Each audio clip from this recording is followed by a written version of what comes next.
Welcome back to the Adam Schefter podcast. We are now under 1 month away from the NFL draft in Green Bay. That Thursday night when dreams will come true and hopes will be in the air and teams will get better and everybody will find the solutions to their problems. It's coming up close, and we are also in the midst of pro day season where college prospects are trying to impress NFL teams, enhance their stock, boost their draft stature, and put themselves in better position for that draft weekend that is now officially under 1 month away. And to look ahead to the draft and to everything that is going on in the National Football League, we're going to bring in my friend, the co-host of the Pat McAfee Show, Ty Schmit, for this week's Weekly Six-Pack. Good to see you as always, Schefty. It really is crazy to think that the draft is a month away. I mean, it feels like the Super Bowl was just yesterday. Hell, it feels like week one was just yesterday, and here we are right around the corner. I love the draft. I'm so excited that it's in Green Bay this year. I think it's going to be incredible. You mentioned the pro day, Schefty. Let's get right into it. And topic number one, Cam Ward's pro day was yesterday. And he basically just said, "Hey, I just want to solidify that I'm going to be the number one guy today."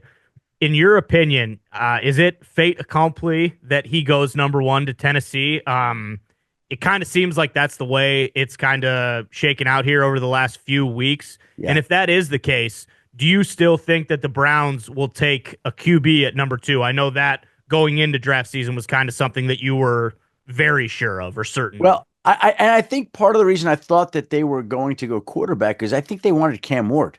And I think that there wasn't this consensus that Cam Ward was going to be the number one guy, which now it seems to have grown into. So the fact that Cam Ward is going to go number one, I think, really hurts the Browns' chances of taking a quarterback. And yes, we did talk on this podcast, I would say 5-6 weeks ago, about the idea that I thought at that time that the Browns would go quarterback. Could they still go quarterback at two? Possibly. I don't feel the same way now that I did at the outset of the draft process. And part of the reason is because the stock of Cam Ward has exploded here. And yes, I would say right now he is 100% tracking to be the number one pick. And the whole question will be whether the Titans ultimately hold on to that pick, which today I would say they will, or if a team like Cleveland at number two or the New York Giants at number three can somehow offer enough to entice the Tennessee Titans with the number one overall pick to move off that pick. But I go back to what Brian Callahan said at the Combine, the head coach of the Tennessee Titans, that when he met with Joe Burrow, that there was a meeting he had that he just left that meeting feeling like Joe Burrow had it and he was going to be the number one overall pick for the Bengals. This was when Brian Callahan was the Bengals offensive coordinator at the time. And here Brian Callahan is again as the head coach of the Titans, involved with another number one overall pick for a team that needs a quarterback. And it feels like all the vibes have been that Cam Ward has really impressed them and really shown them what it would be like for them to pick him. And it certainly feels like they're tracking to pick him. Now, again, what we don't know is, are the Browns or Giants going to put together an offer that is compelling enough, attractive enough that the Titans couldn't turn that down? I don't know that we're going to get to that spot. And I don't even know that the Titans would be willing to even entertain that yet, because if they feel that strongly about Cam Ward, then they're going to go ahead and lock him in with the number one overall pick, and the Browns and Giants will be left without the top quarterback prospect in this draft. But the more you talk to teams, the more you come away with the opinion that Cam Ward is the top quarterback prospect in this draft. I'm sure Shedeur Sanders has some support, but it sure feels like Cam Ward has more support right now going into the draft. And by the way, let me also point out that sometimes these things flip. Like I remember the year that Aaron Rodgers was in the draft and everybody thought he was going number one to the 49ers until the week of the draft, when all of a sudden there was a switch and the 49ers somehow opted for Alex Smith, my now colleague at ESPN, over Aaron Rodgers. And Aaron Rodgers dropped in the draft to Green Bay, I believe pick number 23. So these things, again, they change, they're fluid. But as we sit here at the end of March, going into April, a month out of the NFL draft, yes, I expect Cam Ward to be the number one pick. I would think that the Titans go ahead and use that pick. But one of the interesting elements now between now and then will be whether one of these teams directly behind them can put together a compelling enough package to get Tennessee to move off it. And I would guess today the answer to that is no. Do you think that the narrative around Cam Ward, because everything we heard going into the draft process was, hey, neither one of these quarterbacks are like a generational talent. Last year, Cam Ward maybe would have been the sixth or the seventh quarterback off the board. Who knows where he would have been next year? Do you think that's maybe changed a little bit, and that's why No, Tennessee is more firm? no. It's still he's just the best quarterback available. He's the By best far. quarterback in this draft. In fact, I had one general manager say to me yesterday as I was making my calls that in this particular draft, that if these quarterbacks were in last year's draft, that Cam Ward would be the seventh quarterback picked behind the six that went in the top 12 picks last year. Now, that's one man's opinion, but it's not the first time that I've heard that. But there is a feeling that this quarterback class is inferior to the one that we saw last year, which was a tremendous quarterback class that included Caleb Williams and Jaden Daniels and Drake May and Michael Penix and J.J. McCarthy and Bo Nix and all the players that went last year in the top 12 picks. This year, there are some compelling prospects, but in the eyes of front offices, they are not as good as the top quarterback prospects last year. So speaking of trades, we've mentioned it. The draft is less than a month away, and there's still no trades in the first round. You would know better than I would about this, about how common it is for teams to kind of jockey draft positions at this time of the year, about a month out from the draft. Why is that, and what does that say to you? Well, I think that when we look at this draft, the fact that every team now holds its original first round pick and nobody's moved off their first round draft pick. And this is the first time that this has happened since 1993, when 5 days before the draft, the Kansas City Chiefs traded their first round draft pick to the San Francisco 49ers for quarterback Joe Montana. That was the last time we've gone this late without a team moving off its first round draft pick. So it has been 32 years. And I don't think we're close to a team moving its one. If the Titans do decide to trade, it would be down the line. And I think it speaks to the fact that these quarterbacks are good, but they're not coveted the way that the quarterbacks last year were. Remember how hard the Giants were trying to trade up to number 3 or even 2 initially to get Jaden Daniels before the Commanders made it known they weren't going to part with that pick. The Raiders called, the Giants called, everybody was trying to come up to 2. Then the Giants were trying to come up to number 3 to go get Drake May, and they couldn't do that. And they sat where they were and took Malik Neighbors, a great player, but not a quarterback. And in this particular draft, there don't seem to be so far those generational quarterback prospects that would compel and propel teams to move off their first-round draft picks and package multiple picks together to move up. Again, now we wait to see whether it's something that the Browns or Giants would be interested in doing. I still think the Giants are going to be motivated and aggressive in trying to move up because that's exactly the way they behaved last year. And I know there were better quarterbacks last year, but the Giants needed the position is just as great. And I would think that they're going to be just as aggressive trying to trade up.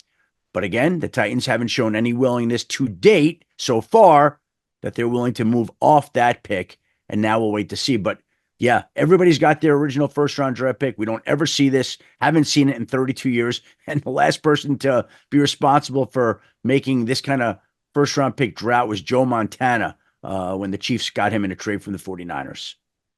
So because some analysts and scouts have said, hey, there might be only 15 guys with a true first-round grade in this draft. I've heard lower than that, but lower yes. than that. Okay, so do you think that if we do see trades, it's going to be teams moving out of the first round, and some of these teams who are, I don't want to say panicking, but if Shedeur Sanders slides or something like that, and the Browns take someone else at 2, do you see more, that scenario playing out much more than one of these teams trading up kind of out of nowhere? Well, I see fewer trades. We've already seen fewer trades, and I think that that trend will continue happening. There'll be some people I think that will manipulate the draft. I'm making up this scenario, but let's just say the Colts have been in the market for a tight end for a while. Let's say all of a sudden Tyler Warren is sliding to them at 14, and there's a team, a few slots behind them that really values Tyler Warren. Could I see them trying to leapfrog the Colts at that point in time if one of these top guys gets to a certain spot? Yes. But do I see this abundance of trades that we normally see in the first round? I don't think so today. But I think that's the kind of thing that you might see around draft time is, a team wants an offensive tackle and they think the team in front of them has that tackle rated high. Maybe they leapfrog them by a couple of picks. Of course, there'll be some of that, like there always is, I guess, during the draft. But I think when you talk to front offices, they say in this draft, what I've heard is that the players from number 10 through number 35 are very similar. That the top 9, 10 players in this draft are really outstanding, excellent prospects. And then you get into this large group of prospects where there's not that great a differential. So that the player that the Philadelphia Eagles get at 32 might be as interesting as the player who's drafted number 12, 20 picks earlier. That's the kind of draft that this is. Of course, if there's a team that feels like it needs to move up a couple of spots, it'll always try to do that. But there's a lot of similar talent in this draft. The strength seems to be in the middle rounds where there's a concentration of prospects, but that's not going to generate a lot of activity on opening night in Green Bay. You mentioned the Giants there. Let's move on to topic number 3. Giants just signed Jameis Winston, and you're saying how you still think the Giants are going to be pretty aggressive, maybe trying to get up to get a potential quarterback. Is Jameis the current week 1 starter for the Giants? And with him signing there, what does that mean for Russell Wilson? Yeah. Where does he land? Yeah, I think when we look at the Giants quarterback situation right now, as we tape this at 9 a.m. on Tuesday, March 25th, I would say that their quarterback room is and continues to be a work in progress. Yes, the Giants have signed Tommy DeVito. They've signed Jameis Winston. They are still very much in the market for Russell Wilson. And ultimately, it wouldn't surprise me if Russell Wilson chose the Giants over the Browns and the Steelers, 2 other teams that he continues to talk to. But let's live in a universe here where Russell Wilson picks the Giants. I still think with Russell Wilson and Jameis Winston and Tommy, I still think the Giants may go ahead and take Shedeur Sanders at number 3. So whether they sign Russell Wilson or Aaron Rodgers, I don't think it changes anything. This team has struggled at that spot. It's going to do everything it can to address it short and long term. And if the Giants love Shedeur Sanders enough at number 3, I don't care who they add between now and the opening night of the draft, I still think that Shedeur Sanders would be the pick if that's who they believe in, no matter what quarterback they add. So that's something that I think that they feel like they need to address. Look, Ty, they're in a division right now, the Giants are, with Dak Prescott, Jalen Hurts, and Jaden Daniels. Okay? They need to figure out how to combat that. And if they think Jameis Winston's the answer, then fine. Then they've just combated it that way. If they feel like Jameis Winston and Russell Wilson are the answer, they've combated it that way. But you need some upside. You need some youth and you need some hope. And Shedeur Sanders could be, ultimately, if they decide, could be the guy that provides that in New York. We've talked a bunch about how this is, in all likelihood, the year that Brian Dable and Joe Shane, they need to win. Otherwise, they're probably out of there. Do you think if they draft a quarterback at 3, that maybe extends their leash a little bit? So Mara, you don't hire a new head coach and GM, and then all of a sudden that guy's saying, hey, I didn't want Shedeur Sanders, so you're kind of back at square one. Well, I think the quarterback, look, people said that with Chicago last year, and Caleb Williams came on, and Matt Eberflus still got fired. I don't know. John Mara is going to be patient to a certain extent. I think that if the Giants draft Shedeur Sanders, if he comes on and plays well and provides some hope, the hope that they would want and expect, yeah, I think that could absolutely extend the time that the GM and head coach are there. Look, there aren't many people in this league that keep jobs for long periods of time without successful quarterbacks. It just doesn't happen that way. So they need to hit on the quarterback one way or another. And, if they drafted Shador and he struggled, then they're still on the hot seat. If he comes on and provides a spark, well, that means that he's playing well. They're winning. Fans are excited, and you're less likely to make a change when those things are happening. So, yes, just by the general nature of it, of course, if Shador's the pick and if he plays the way that they think and hope, yeah, I think that definitely could help people. Okay, well, I know a lot of Giants fans, at least the one we have in the office, he already ordered a Shador Sanders jersey. So, hearing that is going to get him Hey, rather let me excited. tell you something. If we go back and look at it, there are a lot of signs about Shador and the Giants. Like they were linked to him all along. They've done a ton of work on him. They spent a lot of time in Boulder. He had the New York Giants cleats before the Alamo Bowl. He's Hmm. having a catch with Malik Neighbors at the Heisman Trophy presentation. Again, we'll see what they decide, but there's been a lot of smoke and a lot of connections for Shador Sanders to New York, and he's been raised to kind of perform with the bright lights in the big city, and I could just see it happening, and we'll see what they ultimately decide. Yeah, without a doubt. I mean, I think that definitely makes more sense than him going to Tennessee or Cleveland, just from the optics of everything. Like you mentioned, the bright lights, the big city. Like I think he'd be able to handle the New York media. Sure, some people would probably go at him a little bit, but he's been dealing with that since he was at Jackson State. So it's not like that's anything he couldn't deal with. Speaking of quarterbacks, let's move on to topic number 4. Over the weekend, Aaron Rodgers visited the Pittsburgh Steelers kind of out of nowhere. I don't know if a whole bunch of people knew that was going to happen, but it did. Um, from everything we've heard, meeting went well for, kind of both sides. In your opinion, is this kind of a matter of when and not if? I never want to assume for Aaron Rodgers. That's the whole thing. I think that Pittsburgh today would be the most likely landing spot. And it's funny because when we talk about what topics we're going to do when we tape this podcast every Tuesday morning, we always debate, okay, should we include Aaron Rodgers? Because maybe he'll sign and he'll be outdated by the time the podcast comes up. And finally, we just give up and you're like, just include him because who the hell knows when he's going to make his decision finally. But look, he met 6 hours with the Pittsburgh Steelers. The Minnesota Vikings last week basically made it known that they don't plan to wait around for Aaron Rodgers. He should go live his life, basically, right? That doesn't mean that Minnesota couldn't re-enter the picture at a later date if J.J. McCarthy is struggling in training camp or Aaron Rodgers is still unsigned and both sides are still looking to address their needs. Could that happen at a later date down the? Yes. Is it likely to happen that way? No, not at all. And so Aaron Rodgers needs to go on. The Pittsburgh Steelers are the most interested team in him right now. The Giants, I think, signed Jameis Winston. They're continuing to talk to Russell Wilson. They have the 3rd overall pick, so they have options. Pittsburgh Steelers are drafting 21. The only quarterback they have on their roster right now is Mason Rudolph. They need Aaron Rodgers. Aaron Rodgers needs a team like the Pittsburgh Steelers that can win now, that can help him forget the last couple of years, what he went through in New York, get that taste out of his mouth and show the world that he's capable of playing at a high level.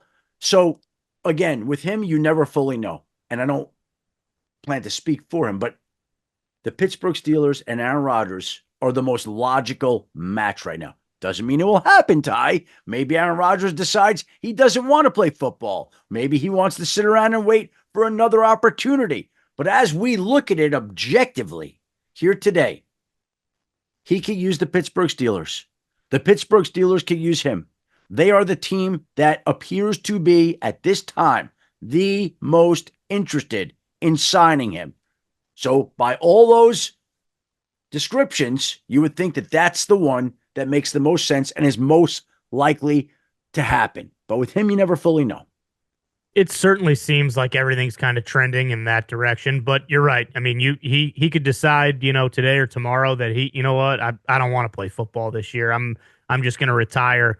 Hypothetically speaking, if this doesn't happen and he doesn't go to Pittsburgh, what do they do next? Because it seems like with Russell Wilson, like they've kind of almost put that in. I mean, I know you said that they're kind of still Yeah. kicking the can around and talking to him, but that seems just like a weird Agree. situation where they've Agree. kind of gone all in on Rodgers, and then are you going to tuck tail, put it between your legs, come back and say, "Hey, Russ, we'd love to have you back"? Could you see them being a team that maybe trades up? And I mean, I some people have said, "Hey, Jackson Dart might be there at 21," but they have to do something if they don't get Rodgers, right? I don't think they're going to go into the season with Mason Rudolph as their starting quarterback. Well, I think they're prepared right now, and they could say this to go into the season with Mason Rudolph as their starting quarterback. They like Mason Rudolph and they're comfortable with Mason Rudolph. But let's remember, they did make a run at Matthew Stafford. He seemed to be their first choice.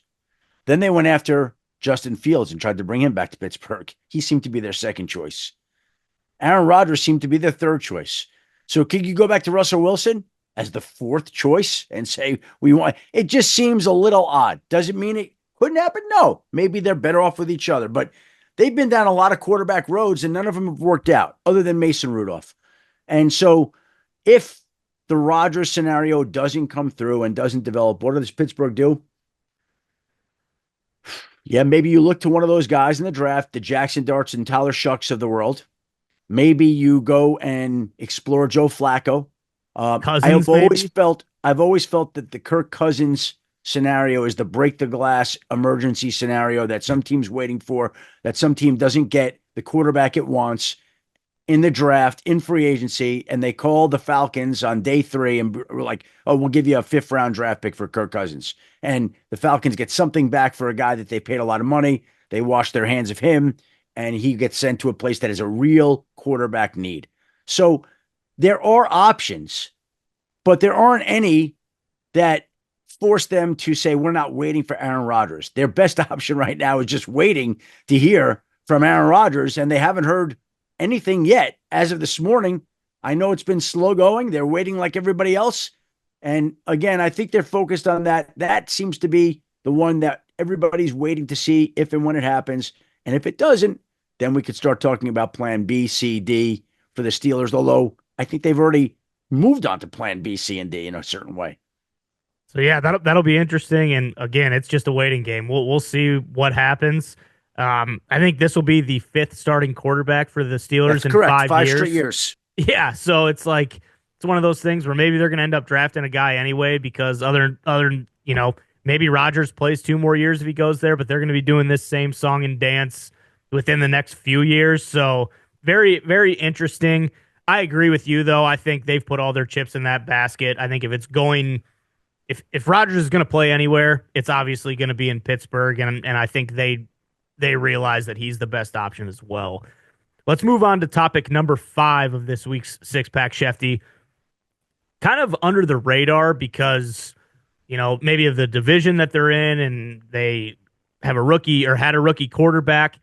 What stands out to you the most about the Broncos free agent pickups? I feel like quietly they've had one of the best off seasons thus far. I don't think it's gotten the attention that it should so far. They add Evan Ingram at tight end. And when Evan Ingram's healthy, let's go back a couple of years ago. He was one of the league leaders in receptions. And this is a team that needed a tight end, needed production, didn't get much of it last year. And Evan Ingram, if he's healthy, can play at a Pro Bowl level and be a big-time target for Bo Nix. On the defensive side of the football, they needed a linebacker and a safety, and they raided San Francisco. They signed Dre Greenlaw to play linebacker and Talanoa Hufanga to play safety. But here's the thing. We all know that all 3 of those guys are great players. They're great players. But when you talk to the people in the Broncos organization, they are overjoyed and thrilled at the character of these people and the types of men that they're getting. Now, I haven't had in-depth conversations with the 49ers about the intangibles that Greenlaw and Hufanga brought to them, but I can tell you this, in talking to the Broncos, wow, like they had a deal with Dre Greenlaw, and the 49ers went back to him and tried to flip his decision, and he honored his word to Denver and was all excited about being a Bronco and had a picture of him in a Broncos jersey as a kid, and they just are, I'm just telling you, there's a reason the 49ers went and tried to flip Greenlaw's decision, and there's a reason the Broncos are as excited as they are about having him. And the same thing with Hufanga. They were so impressed with the guy, the man, when he showed up to sign his contract. And so now You had these three great players with added locker room characteristics and traits that you want to have there. And this is a team Denver last year that they went to Buffalo and they had a chance to go win that game. And now you get those three players. And I know that they've drafted pretty well. And Sean Payton's got his eyes on some prospects again this year. So this is a team that even in a division that's brutal with the Chiefs and the Chargers and the improved Raiders, this is a team that I think has really improved this offseason and really deserves notice going into next season. All right, you mentioned the 49ers there with Greenlaw and some of the other pieces that they've lost. Let's move on to the sixth and final topic. We heard John Lynch earlier in the offseason kind of say, hey, Brandon Aiyuk, if a team comes calling, that would be something we would have to explore regardless of the fact that they just gave him a big new contract. Where are we at with a potential Brandon Aiyuk trade? I know he's coming off a very serious knee injury, so he might not be ready for week one, but where are we at with that whole situation? Well, glad you asked that, Ty, because basically for any speculation that's come up about Brandon Aiyuk potentially being traded this offseason, the fact of the matter is there is actually a deadline on a Brandon Aiyuk deal, and that is Tuesday, April 1st, because that is the day that Brandon Aiyuk has a $22.85 million roster bonus that is due. So if the 49ers don't find a trade partner for Brandon Aiyuk by Tuesday next week, it's hard to imagine any scenario under which they would wind up trading him during the season when they've already paid him close to $23 million. At that point in time, you hold on to him for the year. You wait for him to get healthy. You wait for him to come back and contribute on your roster this season and be the great wide receiver that he can be when he's healthy. Now, again, there has not been a whole lot of interest from teams because of the price and because of the injury concerns, because nobody wants to take on the contract when you don't know when the guy is going to be healthy again this season. But from what I understand, Dr. Neil Olatrash is pleased with his progress. He's coming along. I would think he's ready to play by mid-season. And there might be a team out there that is willing to basically not give up very much to get a great player who's coming off the injury. But the point is, if that trade doesn't materialize by Tuesday of next week, it's not happening at all, because the 49ers aren't going to pay a $23 million roster bonus and then wind up dealing him this summer before the trade deadline. Just not going to happen. So we officially are on the clock for a Brandon Aiyuk trade in the next week, which, again, hasn't happened yet. Don't know that it will happen. John Lynch floated the idea. Doesn't sound like it's likely, but if it's going to happen, the only time it would happen would be in the next week. Okay. Yeah, I mean, that makes sense. The injury concern, especially, because I can't remember what week he got hurt, but I mean, I know it was at the start of the season, but is that, I mean, it was a very serious knee injury. Yeah. Looked bad. So for teams to go out on a limb and do that, not knowing if he's going to be back healthy right away, and like you said, the contract itself, I mean, I suppose we'll see crazier things have happened, but that really doesn't make much sense, especially if they have this tight window in which they have to do it by. Yeah, well, the window's there, but a team probably would not have to give up that much at all. And so if that happens, again, I think the timeline we're on here is the next week, but my guess is we're not going to see anything, and that Brandon Aiyuk is a member of the 49ers this season. That's my guess today. I also wanted to bring up one thing from last week that we saw. We talk about departures. Brandon Graham wound up retiring from the Eagles. And the coolest part about that, after an outstanding career, the longest tenured Eagle in franchise history. Think about that for a moment. 15 years. There's never been another player who's ever played 15 years for one franchise the way that Brandon Graham has. And he obviously was a tremendous player on the field, but if you've met him, you would know what a great guy he is off the field. Of course, a Michigan man. But what stood out to me, I watched him walk into the auditorium where they were holding the press conference for his retirement. And he went over to every member of the media to shake their hand, hug them, greet them, thank them before the press conference. I've never seen a player do that before. And then after, when he went into the cafeteria, the team cafeteria after his retirement press conference, got a standing ovation from all the people, all the workers in there that have been around him for as long as he's been with that organization. And I think you can look at what he provided for that franchise on the field. He helped them win 2 Super Bowls, came back from the torn triceps this year to help play against the Chiefs and win that game. But the true measure of a man and the true mark that he made was the way that he was greeted in that cafeteria with the standing ovation, with the respect that he showed the people that had covered his career.